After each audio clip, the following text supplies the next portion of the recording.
નમસ્કાર, nation plus ન્યૂઝમાં આપનું સ્વાગત છે। વડોદરામાં વરસાદે ધમાકેદાર એન્ટ્રી લેતાની સાથે જ ઉપરવાસમાં પણ જે વરસાદ વરસી રહ્યો છે તેને લઈને વિશ્વામિત્રી નદી છે તે બે કાંઠે વહી રહી છે। તેનો સમગ્ર તાગ મેળવવા માટે વડોદરા મ્યુનિસિપલ કમિશનર અરુણ મહેશ બાબુ અત્યારે વિશ્વામિત્રી ખાતે આવી પહોંચ્યા છે। આપણે જોઈ શકીએ જે પ્રમાણે અત્યારે સમગ્ર રાજ્ય સરકાર દ્વારા કેવા પ્રકારના આદેશો આપવામાં આવે છે તેને લઈને હવે મુલાકાત લીધી છે એની મધ્યમાંથી પસાર થાય છે। સાહેબ, શું પંચમહાલમાં વરસાદ પડ્યો છે, કેટલી અસર અહીં ઘડી થઈ રહી? અમે અહીંયા જે ગઈકાલે મીટિંગ થયેલી એમાં સિટીની અંદર જે વોટર લોગિંગ સ્પોટ્સ છે 230 પ્લસ આઈડેન્ટિફાઈ કરેલા છે ગયા વર્ષના ડેટા આધારે, ત્યાં વધારે કાળજી રાખવા માટે એસિસ્ટન્ટ એન્જિનિયર્સ અને ડેપ્યુટી એન્જિનિયર્સે સૂચના આપી હતી અને ફાયર અને ઇમરજન્સી ટીમને પણ સતત ફિલ્ડમાં રહેવાનું કીધું છે, જેથી કરીને કોઈ જગ્યામાં ખાડાઓ પડે, ભૂવો પડે અમને જાણ કરવાનું કીધેલું। એટલે ખાલાગોડા બ્રિજ નજીકમાં એક ભૂવો પડેલો એટલે ડ્રેનેજ ટીમ અને ફાયરના ટીમ અહીંયા અમને જાણ કરી કે સાહેબ અહીંયા એવું થયેલું, એટલે પ્રાથમિક ધોરણે આ જોવા માટે આવ્યા હતા। સાથે સાથે વિશ્વામિત્રીની અંદર નદીનું ફ્લો કેવું છે, કેટલા લેવલ છે એ પણ જોવા આવ્યા હતા। અત્યારે હાલ 10.5 છે, એટલે 37 સુધી જાય તો જ બ્રિજની ઓવરફ્લો થાય છે। હાલ સિટીની અંદર જે વરસાદ પડી રહ્યા છે એ જ પાણી બહાર નીકળી રહ્યા છે। અમારા નેક્સ્ટ ફોકસ રહેશે આજવામાં ઓવરફ્લો ના થાય, રૂમ લેવલ સુધી મેન્ટેન થાય એના માટે જ રહેશે। અને જે પીવાનું પાણીનું સમસ્યા હતું ઈસ્ટ અને સાઉથમાં થોડું હતું જ, એનું પણ વધારે રાવ વોટર અને લઈને અમે ટ્રીટ કરીને ત્યાંના ઝોનમાં કેવું પૂરું પાડી શકાય, એટલે આજવામાં પાણી વધે તો પીવાનું પાણીનું સમસ્યા અમે હલ કરી શકીએ। એ બાબતનો આવતીકાલથી પણ અમે શિફ્ટ કરીશું। હાલ ચિંતાજનક સ્થિતિ એવું તો નથી જ, પણ ફાયરના ટીમને અમે સતત રાખીએ છીએ કે આ પાણી વહેણ શરૂ થઈ ગયું છે એટલે કોઈ માણસો બાળકો કે એની અંદર પડી ના જાય એના માટે ધ્યાન રાખવા માટે કીધું છે। આ મીડિયાના મિત્રોને પણ વિનંતી છે કે આપણે ધ્યાનમાં કે આવતું હોય આપણે જણાવજો। અને જે ક્યુઆરટી ટીમ્સ બનાવીએ છીએ એને એક્ટિવ થયા છે કે કેમ એ ચેક કરવા માટે પણ અમે ફિલ્ડમાં નીકળ્યા છે, એટલે આપણી ટીમ્સ કામમાં લાગ્યા છે।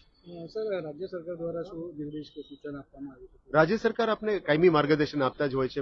હવામાન વિભાગ દ્વારા આઈએમડી ફોરકાસ્ટ રોજ આપને આપીને જ આવતા રહે છે।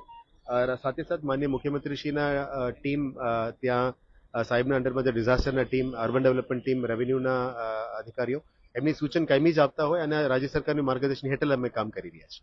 ક્વિક રિસ્પોન્સ ટીમ કેટલી છે? હાલ ઝોન વાઇઝ કર્યા છે અને વોર્ડ વાઇઝ કર્યા છે। પછી અમને ડેપ્યુટી મ્યુનિસિપલ કમિશનર્સે છૂટ આપી છે કે જે ઝોન વાઇઝ કર્યા છે એને વોર્ડ વાઇઝ કરવાનું પણ એમને છૂટ આપી છે, એટલે આવનારા દિવસોમાં minimum to minimum 19 to 20 quick reaction teams કાર્યરત થઈ જશે।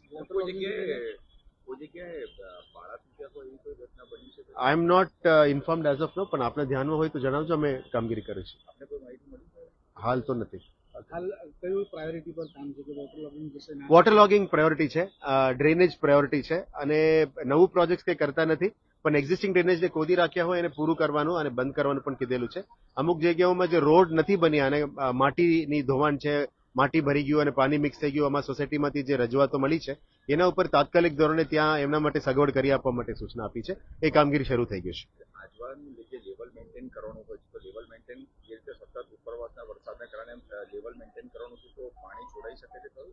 ના, લેવલ મેન્ટેન તો થશે જ, પણ અત્યારે જે પીવાનું પાણીનો ડ્રો કરી રહ્યા છે અમે વધારે ખેંચીશું વોટર ટ્રીટમેન્ટ માટે, એટલે આવનારા દિવસોમાં ઈસ્ટ અને સાઉથ માટે જે પાણીનું સમસ્યા હતી એ પૂરું થઈ છે।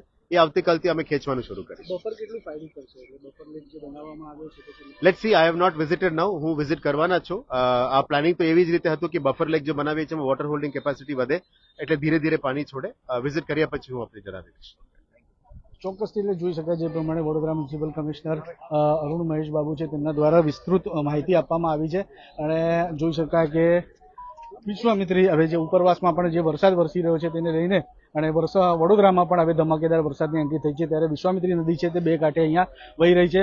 તમામ જે વસ્તુ છે તે વડોદરા મ્યુનિસિપલ કમિશનર અરુણ મહેશ બાબુ દ્વારા જણાવવામાં આવી છે કે ક્વિક રિસ્પોન્સની જે ટીમ છે તે બનાવવામાં આવી છે, વોર્ડ દીઠ બનાવવામાં આવી છે અને તમામ જેટલા પણ અધિકારીઓ છે તેમને પણ જણાવવામાં આવ્યું છે, તેમને પણ સમગ્ર જે સૂચન છે તે વરસાદને લઈને તેમને પણ જણાવવામાં આવે છે। પણ એક વાત ચોક્કસ છે, પણ હવે વરસાદ સર્વાધિક વરસી રહ્યો છે તેને લઈને જે ધરતીપુત્રો છે તેમના પણ ખુશીનો માહોલ જોવા મળ્યો છે, ત્યારે વડોદરામાં પણ જે ભારે ઉકળાટ ને બફારો હતો તેને લઈને વડોદરાવાસીઓને પણ રાહત મળી છે આ વરસાદ વરસતાની સાથે।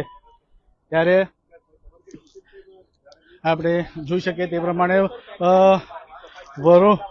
અરુણ મહેશ બાબુની સાથે ચીફ ફાયર ઓફિસર સહિતના તમામ જે અધિકારીઓ તેઓ વિશેષ અહીંયા આપણે જોઈ શકીએ જે પ્રમાણે સમગ્ર જે વિશ્વામિત્રી નદી છે તેનો તાગ મેળવવા માટે તેઓ અહીંયા આવ્યા હતા અને વિસ્તૃત માહિતી તેમના દ્વારા જણાવવામાં આવી છે. જે પ્રાયોરિટીની વાતો છે તે પ્રાયોરિટીની વાતોમાં તેમને સૌથી મોખરે રાખ્યું છે કે વોટર લોગિંગ ના થાય તેમજ પોર્ટલ્સ છે તે સમગ્ર જે તેમના પ્રાયોરિટી પર રહેશે તે સમગ્ર વાત તેમના દ્વારા જાણવા મળી છે. પણ આપણે જોઈ શકીએ જે પ્રમાણે વરસાદની જે વડોદરા ખાતે ધમાકેદાર એન્ટ્રી થઈ છે તેને લઈને વિશ્વામિત્રી જે બે કાંઠે વહી રહી છે તેની સપાટી વધે નહીં તેના પર સતત તેનું મોનિટરિંગ ચાલુ રહેશે તેમજ ક્વિક રિસ્પોન્સ જે ટીમ છે તે પણ કાર્યરત રહેશે. તે સમગ્ર બાબતને લઈને રાજ્ય સરકાર દ્વારા પણ જે પ્રમાણે સૂચનો જેવું માર્ગદર્શન પૂરું પાડવામાં આવતું છે તે પ્રમાણેનું જ કામગીરી કરવામાં આવી રહી છે. નોંધનીય બાબત છે કે જે ક્વિક રિસ્પોન્સ ટીમ છે તે વોર્ડ દીઠ કરવામાં આવી છે અને સતત હવે મોનિટરિંગ રહેશે. ઉપરવાસમાં પણ જે વરસાદ ચાલુ છે તેને લઈને આજુબાજુની જે સપાટી વધી રહી છે તેના ઉપર પણ સતત તેનું મોનિટરિંગ કરવામાં આવી રહ્યું છે. કેમેરામેન નવનીત પરમાર સાથે Satyam Nevaskar, Nation Plus News, Vadodara. સમાચારોના સતત અપડેટ મેળવવા માટે અમારી નેશન પ્લસ ન્યૂઝની યુટ્યુબ ચેનલને સબસ્ક્રાઇબ કરો, બેલ આઇકન દબાવો અને જોડાયેલા રહો ફેસબુક, ઇન્સ્ટાગ્રામ અને ટ્વિટર પર.